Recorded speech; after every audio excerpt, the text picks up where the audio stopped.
अस्सलाम वालेकुम। Welcome to my channel voice over by Aamna Shah. I hope कि आप खुश होंगे। कहानी शुरू करने से पहले आपसे रिक्वेस्ट है कि अगर आपको मेरा कंटेंट पसंद आता है तो प्लीज़ मेरे चैनल को सब्सक्राइब करें। आइए कहानी का आगाज़ करते हैं। दौलत इंसानों का दिमाग ख़राब करते देर नहीं लगाती। अगर ये दौलत किसी ऐसे आदमी के पास हो जिसका दिमाग पहले ही ख़राब हो तो फिर फसाद भी पैदा हो जाता है। मैंने बहुत से ऐसे केस देखे हैं जिनमें इंसानी दिमाग की इस खराबी और दौलत ने बहुत से लोगों को अजाब में मुब्तला कर दिया। बहुत कम लोग होते हैं जो दौलत होते हुए भी अपने आप को काबू में रखते हैं और इंसानियत से गिरी हुई हरकत नहीं करते। मैं जो वाक़या आपको सुनाने लगा हूँ इसमें भी मैंने ऐसी ही एक चीज़ देखी कि दौलत और दिमाग की खराबी क्या क्या गुल खिलाती है।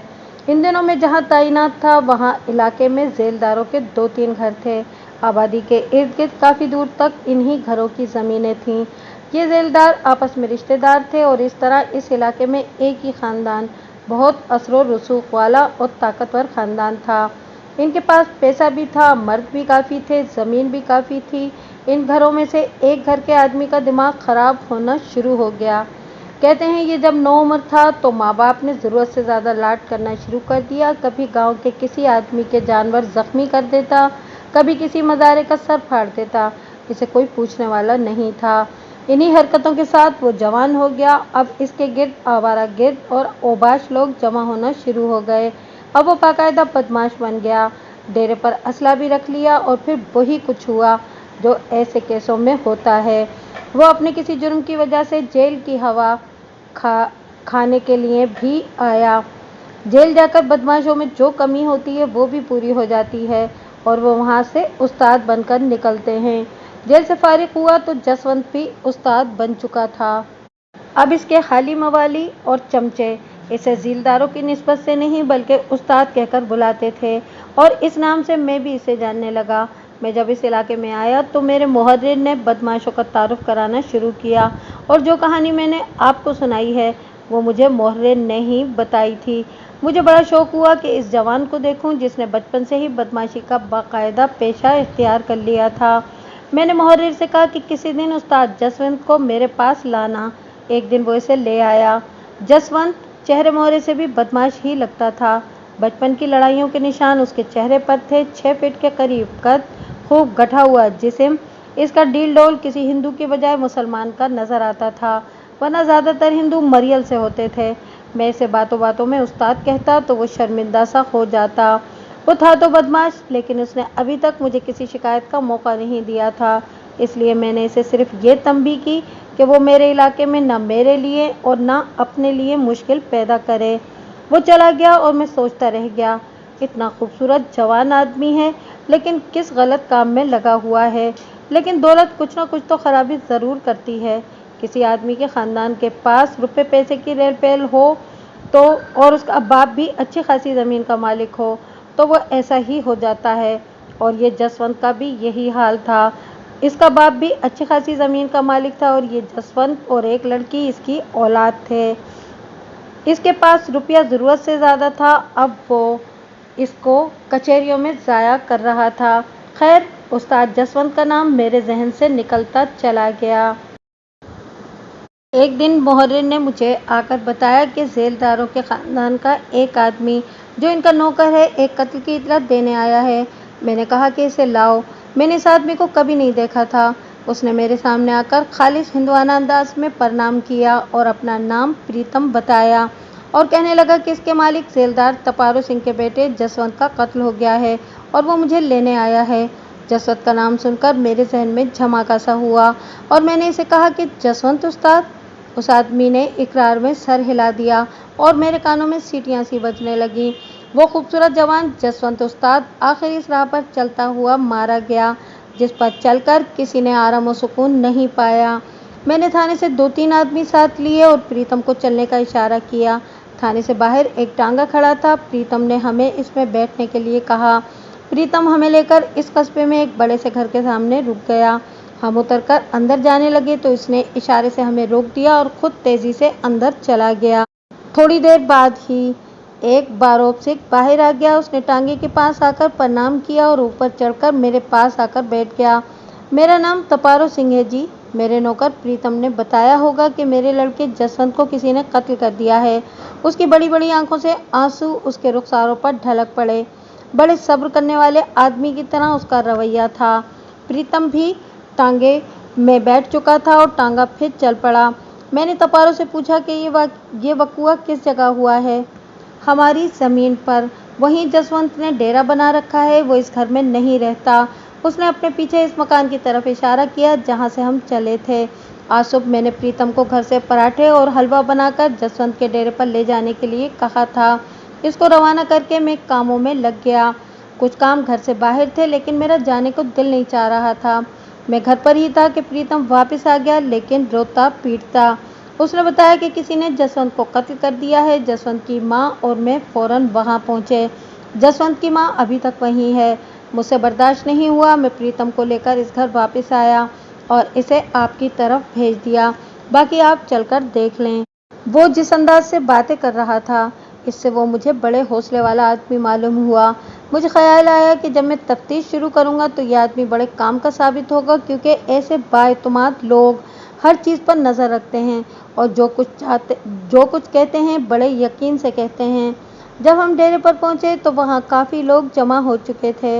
इनमें औरतें भी थीं और मर्द भी। झीलदार के कत्ल का सुनकर भी लोग जमा हो गए होंगे। हम टांगे से उतरे। प्रीतम हमारे आगे आगे था। तपारो धरीक से नीचे बिछी हुई चारपाइयों में से एक पर बैठ गया। इससे सही तरह चला नहीं जा रहा था। प्रीतम हमें यानी कि मुझे और सिपाहियों को एक कमरे की तरफ ले जाने लगा। हम इसमें दाखिल हुए तो अंदर चंद औरतें बैन करके रो रही थीं। इनमें से एक औरत खासी उम्र की थी। मैंने अंदाज़ा लगाया कि शायद जसवंत की माँ होगी। जसवंत की लाश चारपाई पर पड़ी थी, जिस पर एक खाकी रंग का केस बिछा हुआ था, लेकिन इकट्ठा हो चुका था, जैसे इस पर कुछ लोग लेटे हुए कुश्ती करते रहे हों। जसवंत के कपड़े उसके अपने खून में रंगे हुए थे। सर से पांव तक खून ही खून था। इस तरह का कत्ल एक ही तरीके से होता है, यानी टोके से या कुल्हाड़ी से। मैंने करीब होकर लाश का मुआयना किया और मेरे खदशे की तस्दीक हो गई। जसवंत को टोके या कुल्हाड़ी के वारों से कत्ल किया गया था। कातिल शायद एक से ज़्यादा थे, क्योंकि ऐसे शवाहिद भी मिल रहे थे कि कत्ल के बाद लाश को घसीटकर चरपाई पर डाला गया हो, लेकिन लगता ये था कि जसवंत जैसे चरपाई पर लेटे लेटे कत्ल हो गया है। वो जवान आदमी था और मरते हुए तो मरियल आदमी भी मज़ाहमत करता है। इसका मतलब था कि मरने वाले एक से ज़्यादा थे, मारने वाले एक से ज़्यादा थे। उन्होंने जसवंत को लेटे लेटे ही काबू कर लिया। जसवंत मरते हुए तड़पा होगा, इसलिए उसके नीचे खेस इकट्ठा हुआ था। मैंने प्रीतम से कहा कि तपारों को मेरे पास लाओ। वह इसे लेने बाहर चला गया। मैंने लाश पर चादर डलवा दी। तपारो आ गया। मैंने उसे कहा कि मैं लाश अस्पताल में पोस्टमार्टम के लिए भिजवा दूं। उसने मेरी बात सुनकर मेरे कंधे पर हाथ रख दिया और बोला, इससे क्या फ़ायदा होगा? मरने वाला तो मर गया। चीर फाड़ कर वही मालूम होगा ना कि यह कत्ल हुआ है। ये तो किसी को भी नज़र आ रहा है कि इससे टोके मारे गए हैं।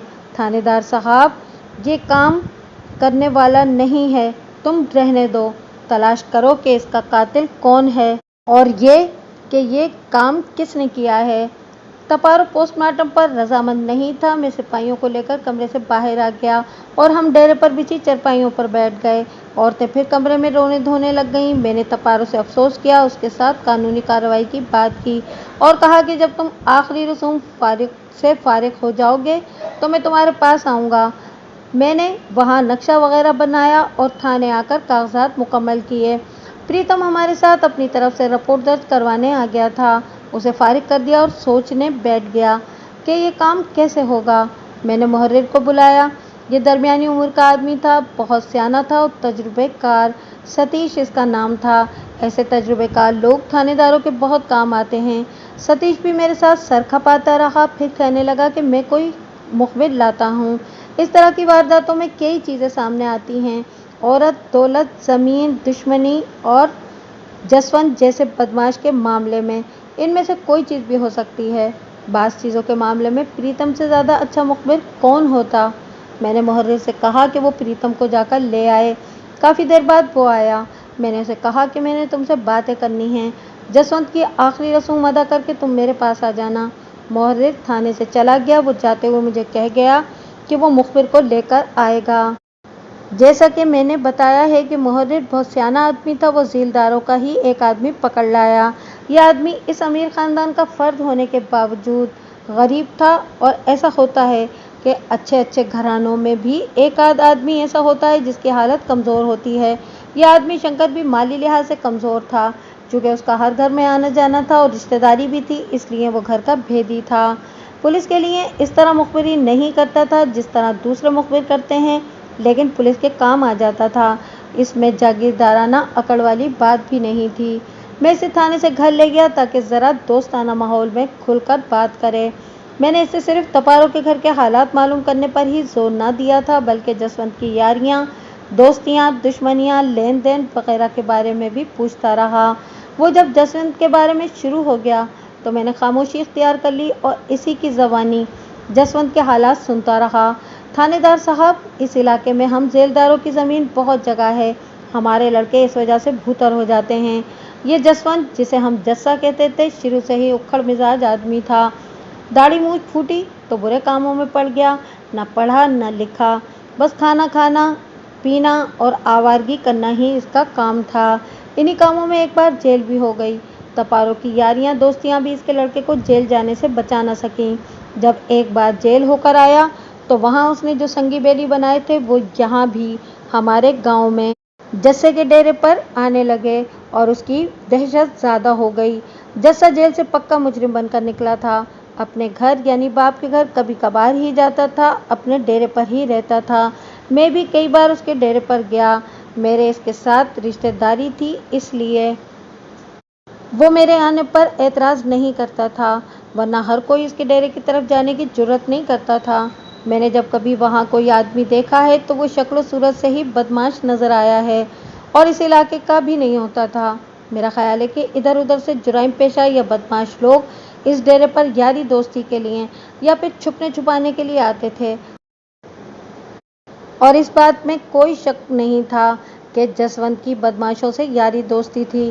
बहरहाल जो भी हो, जसवंत की अपनी बीवी से ज़्यादा नहीं बनती थी। इसकी बीवी इसकी माँ की बहन की बेटी थी, इसलिए वो घर से जा भी नहीं सकती थी, बल्कि अपनी खाला के पास पड़ी हुई थी।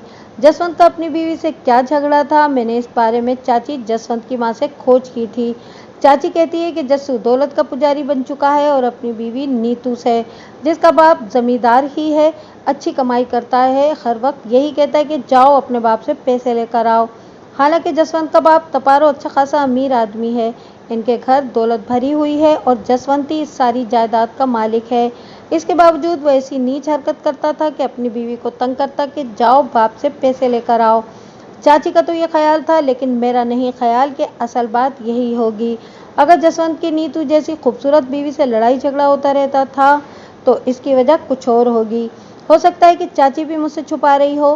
खैर, बात कर रहा था जस्सू की हरकतों की। वो डेरे पर चरपाई पर पड़ा रहता था या बंदूक लेकर शिकार को निकल जाता था।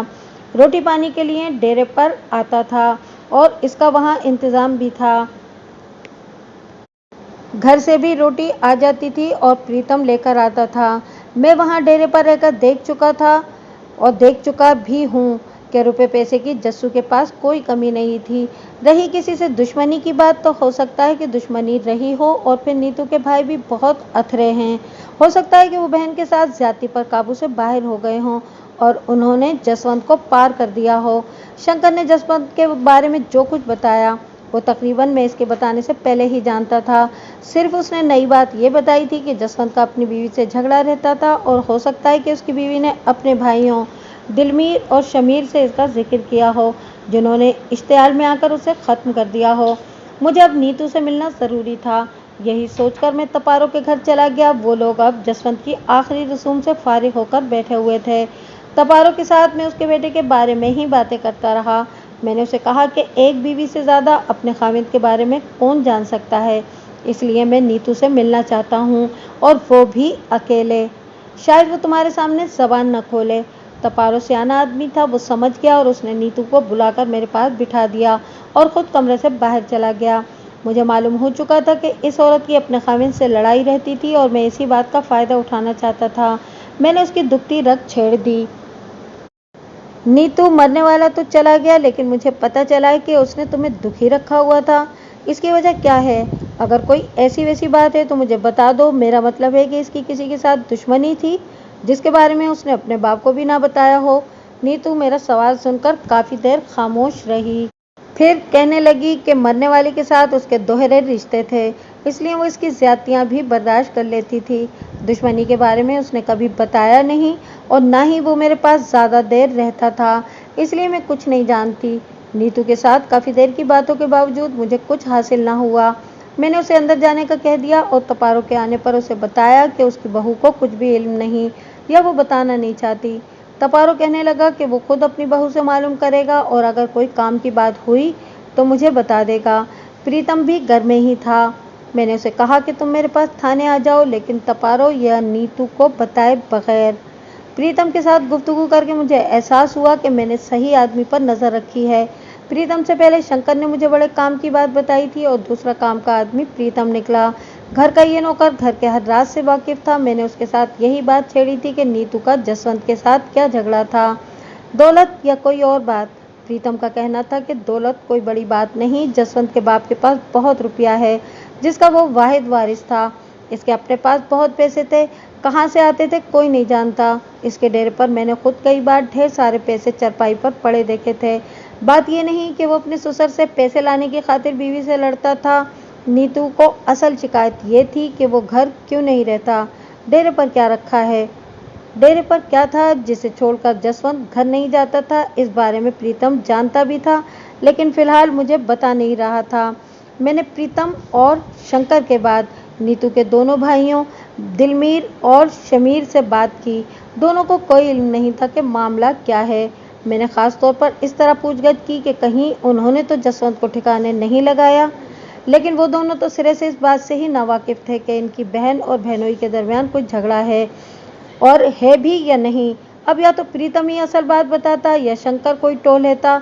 नीतू खुद तो बड़ी पक्की थी, अगर इसे कुछ मालूम था तो वो जबान बंद कर चुकी थी या इसे पता ही नहीं था। बहरहाल मैंने प्रीतम के साथ फिर सर खपाना जरूरी ख्याल किया और जसवंत के सालों से बात करके जब थाने वापस गया तो कुछ देर आराम के बाद मैंने प्रीतम को बुलवा लिया। अपने सामने बिठाकर मैंने उसकी तरफ देखा तो पता नहीं क्यों मुझे गुस्सा आ गया। इस हिंदू की शक्ल ही मुझे मक्कार लगने लगी। प्रीतम, मैं तुमसे बड़ी रियायत कर रहा हूँ, तुम मुझे वो बातें सुनाते हो जो सारे लोग जानते नहीं। मुझे ये बताओ कि जसवंत और नीतू के झगड़े की असल वजह क्या थी। तुम भी तो इसी घर में रहते हो, ये तो हो नहीं सकता कि तुमने कोई बात ना सुनी हो। रात गए तक सर खपाने के बावजूद प्रीतम ने कोई खास बात ना बताई। मुझे पता नहीं क्यों ये शक होने लगा था कि ये खुद भी इस कत्ल में मुलविस हो सकता है। फिलहाल मेरे पास मेरे शक की कोई खास गवाही नहीं थी, सिर्फ मेरा दिल कहता था और मेरा एहसास कभी गलत नहीं होता।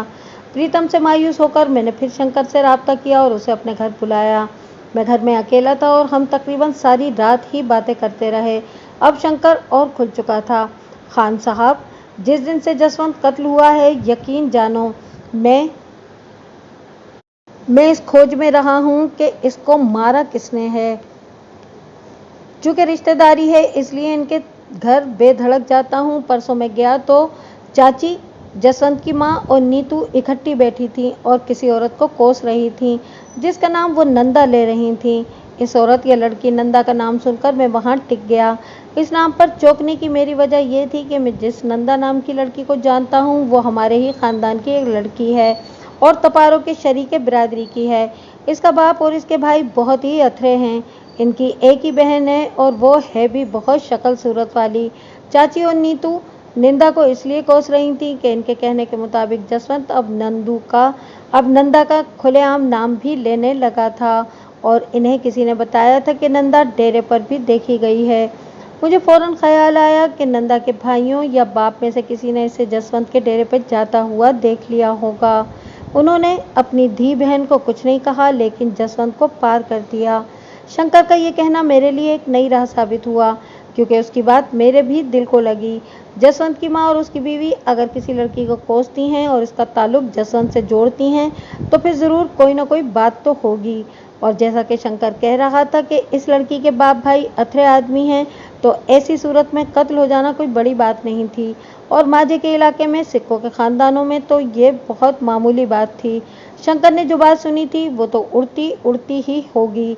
क्योंकि वो कह रहा था कि वो एक दिन अचानक तपारों के घर गया तो चाची और नीतू बातें कर रही थी, इसलिए पूरी बात का इल्म अगर होगा तो उन लोगों को होगा या प्रीतम को होगा, क्योंकि नौकर चलते फिरते हुए भी सुन लेते हैं और घर के मालिक इन्हें वफादार समझकर इनसे दिल की बात भी कर लेते हैं।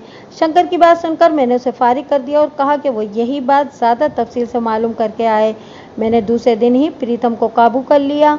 मैंने उसे कहा कि इतने दिन हो गए हैं, तुमने अभी तक काम की बात नहीं की, मुझे चक्कर न दो और जो कुछ तुम्हें पता है बता दो, फिर वक्त ज़ाया करोगे तो मुझे दूसरा तरीका इख्तियार करना पड़ेगा।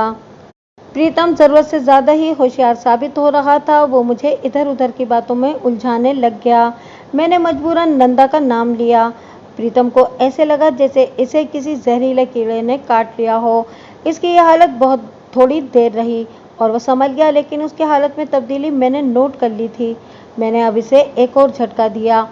प्रीतम, तुम नौकरों में एक खराबी यही होती है कि तुम बात को समझने में बहुत देर कर देते हो। इतने दिन तुमने नंदा का कोई जिक्र नहीं किया, हालांकि घर में तुम्हारी मालकन और नीतू दोनों ही इसे कोसने देती हैं। मुझे पता चल गया है, लेकिन तुमने इन्हें कोसते हुए नहीं सुना था। मुझे ये भी पता चल गया है कि नंदू तपारों के शरीके बिरादरी की लड़की है और उसका बाप और भाई बहुत अथरे हैं। उन्होंने नंदा को जसवंत के डेरे पे जाते देखकर जस्सू को इस दुनिया से ही भेज दिया। मेरी इतनी लंबी बात के शुरू में प्रीतम के चेहरे पर जो रंग आकर गुजर गया था, अब उसका नामो निशान भी बाकी नहीं था, बल्कि अब उसके चेहरे पर इत्मीनान आ गया था। मुझे उसकी तब्दीली पर बड़ी हैरानगी हो रही थी, लेकिन इस वक्त मुझे उसकी तब्दीली समझ में नहीं आई। बाद में जाकर इसका पता चला। प्रीतम मेरी बात सुनकर साफ मुकर गया कि इसे किसी चीज़ का पता नहीं। उसने कभी मालकन या नीतू के मुंह से नंदा वाली कोई बात नहीं सुनी और ना ही इसे ये पता है कि तपारों की कौन सी शरीके बिरादरी में नंदा नामी लड़की है जो जसवंत के डेरे पे जाती रही है। वो कहने लगा कि सरकार, मुझे इन बातों का पता नहीं जो आप कर रहे हैं, लेकिन मैं मालूम करूँगा। प्रीतम के इस जवाब ने उसे मेरी नज़रों में मुश्तबा नंबर 1 बना दिया। या तो ये नौकर कत्ल में मुलविस था या शंकर मुझे चक्कर दे रहा था, लेकिन दिल शंकर की तरफ से मुतमईन था। मुझे बार बार शक इसी प्रीतम पर होता था, लेकिन अभी वक्त नहीं था कि इसे हवालात में डाल देता और फिर इसका बाप भी मुझसे झूठ न बोलता। मैं एक बार फिर तपारों के पास गया और इससे पूछा कि तुम्हारी शरीके बिरादरी में नंदा नाम की किसी लड़की के जस्सू से ताल्लुकात थे। वो कहने लगा कि उसे पता नहीं, लेकिन अगर थे तो ऐसी बातें औरतों को ज़्यादा मालूम होती हैं। आप मेरी बीवी या बहू से पूछ लें।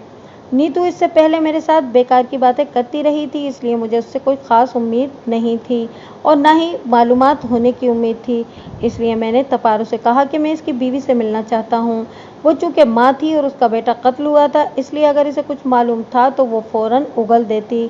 तपारों ने अपनी बीवी को बुला लिया और मैंने उससे इज़हार हमदर्दी के बाद पूछा कि उसको अपने बेटे के बारे में क्या क्या मालूम है। बेटों को अगर कोई मसला हो तो वो माँ से जिक्र ज़रूर करते हैं, या बीवी के साथ झगड़ा हो तो इनकी माँ के इल्म में आ जाता है। तपारों की बीवी कहने लगी कि इसकी बहू के साथ दोहरी रिश्तेदारी है, वो बहुत अच्छी है, सिर्फ जस्सू में खराबी थी और वो इस हराम की जनी के इश्क में फंस गया था। नंदा, मैंने उसकी बात पूरी होने से पहले ही कह दिया। मेरे मुंह से नंदा का नाम सुनते ही वो ठिठक कर रह गई और मेरी तरफ देखने लगी, और तपारों भी मुंह खोले, कभी मेरी तरफ देखता, कभी अपनी बीवी की तरफ। शायद इसे पहली बार इल्म हुआ था कि जसवंत किसी लड़की के इश्क में मुब्तला हो चुका था। मैंने तपारों की बीवी से कहा कि वो बात करती रहे। हाँ, नंदा ही इस लड़की का नाम है। हमें नाम इसलिए मालूम हुआ है कि जस्सू अब उठते बैठते उसका नाम लेने लगा था और नीतू के साथ इस लड़की की वजह से ही झगड़ा रहने लगा था। ये नंदा तुम्हारे शरीके बिरादरी वाली लड़की है ना? इसका मुझे पता नहीं, सिर्फ नाम जानती हूँ। तुमने कभी जस्सू से पूछा था कि ये नंदा कौन है? जस्सू की माँ चुप हो गई, फिर बोली, मैंने तो जस्सू से नहीं पूछा कि ये नंदा कौन है, हमारी शरीके बिरादरी वाली या कोई दूसरी, लेकिन वो जो हमारी रिश्तेदार नंदा है वो तो शक्ल सूरत की वाजबी सी है और मुझे नहीं यकीन कि इसने यानी कि जस्सू ने कभी इसके साथ शादी का सोचा भी हो। वैसे भी इसके बाप भाई अच्छी फितरत वाले नहीं और हम इन्हें पसंद नहीं करते। मैंने अपनी बहू से एक बार पूछा भी था कि वो नंदा नहीं जो हमारी रिश्तेदार है, लेकिन इसका भी वही ख्याल था जो मेरा ख्याल था कि ये नंदा वो नहीं बल्कि महेश्वरी की बेटी है जो हमारे इस गांव में रहते हैं जहां हमारी ज़्यादा ज़मीन है और वहीं जस्सू ने डेरा बनाया हुआ है। ये महेश्वरी कौन है? मैंने दरियाफ्त किया। महेश्वरी का घरवाला फौज में सूबेदार था, वो किसी छावनी में मर गया। ये विधवा हो गई और अपने माँ बाप के घर जाने के बजाय ससुराल में ही रही।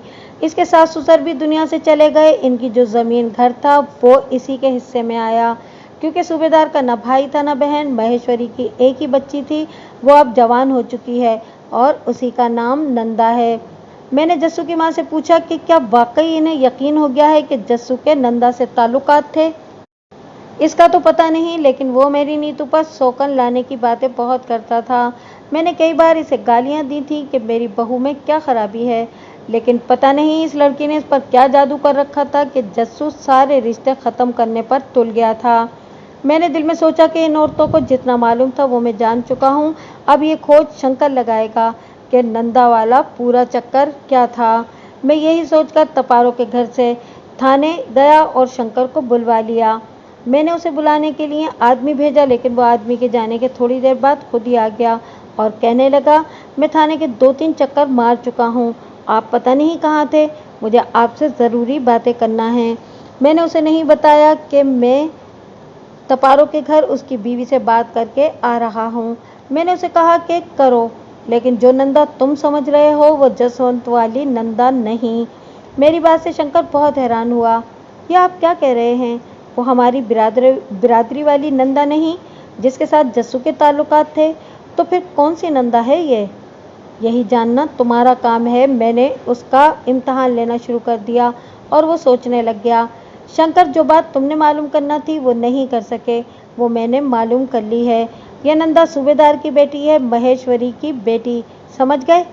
महेश्वरी का नाम सुनकर शंकर का मुंह खुले का खुला रह गया। उसकी आंखें जैसे दूर किसी चीज़ को देखने लग गईं। लानत मेरी याददाश्त पर, मुझे पहले ये ख्याल क्यों ना आया? ये नंदा तो मैंने एक बार जस्सू के डेरे के करीब देखी थी। मुझे ये ख्याल नहीं था कि वो डेरे पर गई थी या इधर से गुजर रही थी। आपको किसने ये बात बताई है? चलो, अब तुम जान तो गए हो कि ये नंदा कौन सी है, तो जाओ, जाकर इसकी पूरी खोज लाओ। क्या ख्याल है, 1-2 दिन में आ जाओगे? शंकर ने सर हिलाया और वो इस कदर हैरान था कि मुझसे बात किए बगैर ही चला गया। शंकर वाकई खोज लगा लाया था और इस बार मेरी तवक्को से बढ़कर उसने खोज लगाई थी। मेरे भेजने के तीसरे दिन वो वापस मुझे थाने नहीं बल्कि अपने घर आकर मिला। जोश से उसका चेहरा सुर्ख हो रहा था। खान साहब, आपने ठीक कहा था, ये वही महेश्वरी वाली नंदा है, लेकिन इसकी तो शादी हो चुकी है। वो यहाँ से 2-3 गांव आगे एक घर में ब्याही गई है। ये सूबेदार के दूर पार के रिश्तेदार हैं। कब ब्याही गई है? जस्सू के साथ ताल्लुकात से पहले या बाद में? मेरे सवाल के जवाब में शंकर ने बताया कि जब जस्सू कत्ल हुआ है, इससे 1 आध दिन पहले की बात है।